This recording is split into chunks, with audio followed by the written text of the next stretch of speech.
ચલાલા નગરપાલિકામાં ભાજપના 24 સદસ્ય સ્ત્રીઓ પૈકી 20 સદસ્ય સ્ત્રીઓએ તારીખ 29મી ઓક્ટોબરના ચલાલા નગરપાલિકાના મહિલા પ્રમુખ શ્રીમતી નયનાબેન વનરાજભાઈ વાડા અને નગરપાલિકાના ઉપપ્રમુખ શ્રી પ્રવીણભાઈ ભાવચંદભાઈ માલવિયાની સામે જુદા જુદા આક્ષેપો સાથે અવિશ્વાસની દરખાસ્ત રજૂ કરી હતી।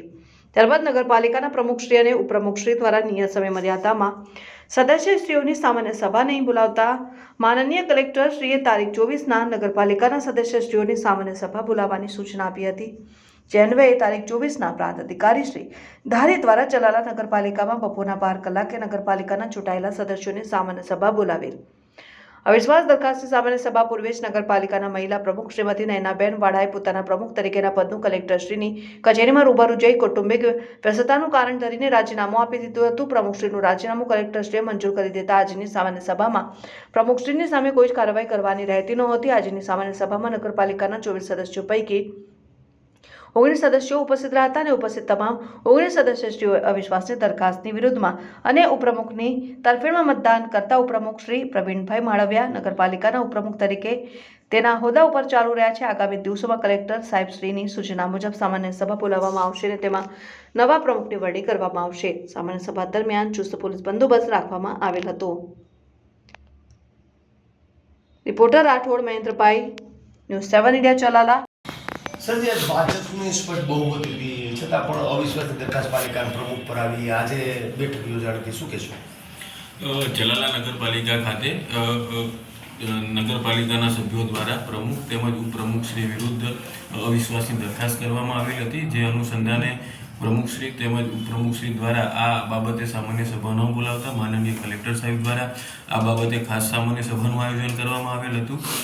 જે અનુસંધાને અધ્યાસી અધિકારી તરીકે પ્રાંત અધિકારી શ્રી ધારીની નિમણૂક કરવામાં આવેલી હતી। જે અનુસંધાને આજ રોજ તારીખ 24/12/2025 12 કલાકે નગરપાલિકા કચેરી ખાતે અવિશ્વાસની દરખાસ્તની બાબતની માનનીય કલેક્ટર સાહેબની સૂચના અન્વયે ખાસ સામાન્ય સભાનું આયોજન કરવામાં આવેલ હતું। જે અનુસંધાને કુલ નગરપાલિકાના 24 સભ્યો પૈકી 19 સભ્યો હાજર રહેલા હતા। આ અગાઉ 22 તારીખના રોજ નગરપાલિકાના પ્રમુખશ્રી દ્વારા કલેક્ટર સાહેબને પોતાના પ્રમુખ પદના હોદ્દાની રાજીનામું આપવામાં આવેલ હતું। જે કલેક્ટર સાહેબે એ જ તારીખે 22 તારીખે એની સ્વીકાર કરેલો હતો। તેથી આજની મિટિંગમાં પ્રમુખશ્રી સામેની અવિશ્વાસની દરખાસ્તની કોઈ કાર્યવાહી કરવાની રહેતી નથી, તેમજ ઉપપ્રમુખની સામે અવિશ્વાસની દરખાસ્ત બાબતે ટોટલ 24 સભ્યોમાંથી 19 સભ્ય હાજર રહેલા હતા અને આ દરખાસ્તના અનુસંધાને તમામ હાજર રહેલ 19 સભ્યોએ અવિશ્વાસની દરખાસ્તની વિરુદ્ધમાં મતદાન કરેલ, એટલે કે ઉપપ્રમુખશ્રીને એમના હોદ્દા ઉપર ચાલુ રાખવા માટે મતદાન કરેલ છે।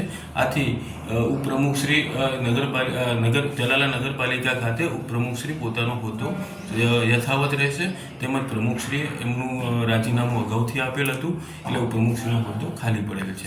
પ્રમુખની વરણી હવે આગામી દિવસોમાં ક્યારે કરવામાં આવશે? આ બાબતે નગરપાલિકા દ્વારા માનનીય કલેક્ટર સાહેબને રિપોર્ટ કરવામાં આવશે અને માનનીય કલેક્ટર સાહેબ આ બાબતે ચૂંટણીની જાહેરાત કરશે। ઓકે।